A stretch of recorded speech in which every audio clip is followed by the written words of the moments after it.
Saturday, the 18th of November 2017, 2:38 p.m. Press release. United Nations. Desperate Rohingya refugees use homemade rafts to get to Bangladesh. UNRohingya refugees are resorting to increasingly desperate measures such as makeshift rafts to cross the Naf River to Bangladesh.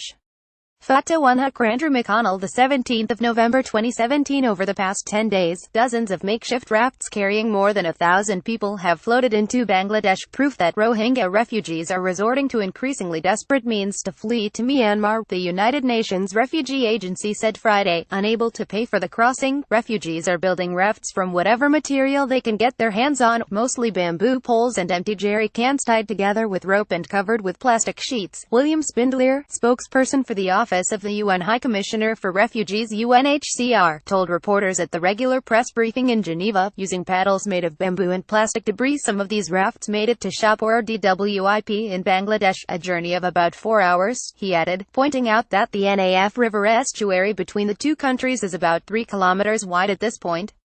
According to Mr. Spindler, more than 100 Rohingya refugees are known to have drowned in shipwrecks and boat incidents since the start of the crisis on the 25th of August, and recent arrivals said they had been waiting for more than a month in desperate conditions on Myanmar shores with food and water running low. An estimated 620,000 Rohingya refugees have fled to Bangladesh since the 25th of August, the UNHCR spokesperson explained.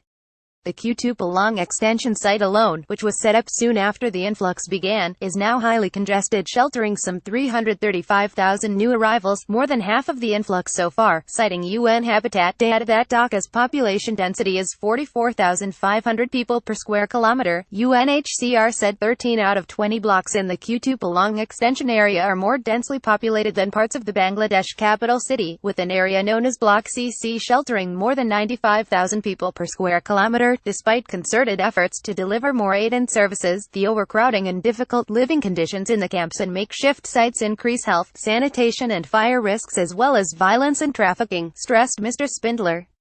Additional land and more space for shelters and infrastructure are needed urgently to provide life-saving services and aid, including water points, latrines and spaces for women and girls.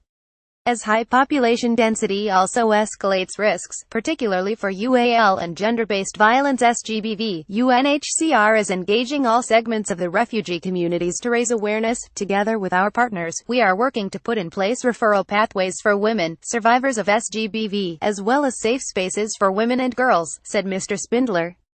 Solar-powered healthcare. Meanwhile, the UN International Organization for IOM is using solar energy to power its health posts in Kutupalong and Balukhali makeshift settlements, now home to an estimated 440,000 Rohingya refugees. As the demand for our healthcare services increases, solar-powered lighting means we can provide round-the-clock emergency consultations and medicine distributions, said Mariam Abdelkarim Speakerman, the IOM emergency health officer in Cox's Bazar. Prior to the latest refugee influx, in close collaboration with the World Health Organization (WHO) and the Bangladeshi Ministry of Health and Family Welfare, IOM had been coordinating aid work in the health sector. As people continue to flood into the settlements, pressure on the health sector has steadily risen. The health needs of the refugees are immense. Providing 24-hour lighting helps save lives, explained Ms. Abdelkarim Speakerman. Copyright Scoop Media.